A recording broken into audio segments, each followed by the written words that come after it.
Okay class prep next हमारी revision है Urdu B की।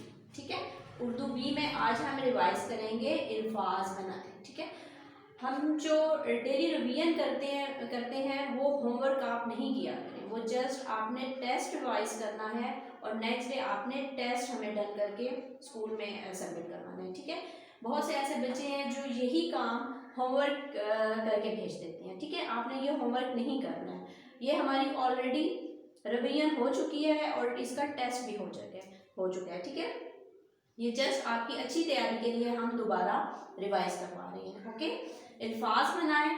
आज हम अल्फाज बनाएंगे सीन और शीन के।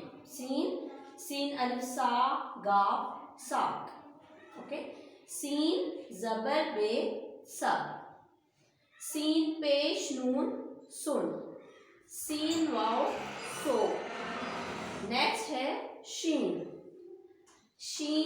वाव रे शोर।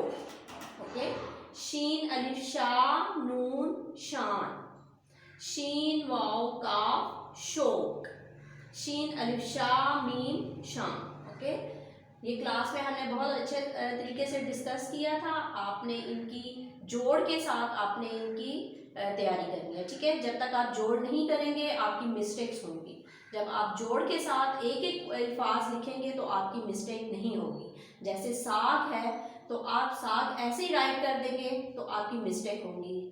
आप गाँव के कश नहीं डालेंगे, समटाइम्स आप पेश नहीं डालते, कुछ मिस्टेक्स हो जाती हैं। लेकिन अगर आप जोड़ के साथ लिखेंगे तो आपकी मिस्टेक नहीं होगी। जैसे आप साग को जोड़ के साथ लिखेंगे, सीन सा के क्या आवाज़ निकलती है, सा, सीन अलिफ सा गा साग। तो इस तरह आपकी मिस्टेक नहीं होगी। जैसे शोर है शो, शीन वाव शो रे।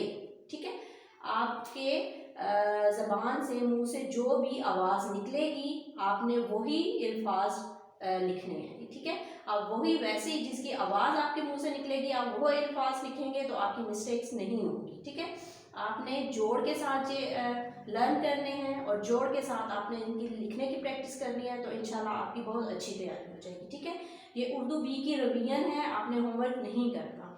ओके।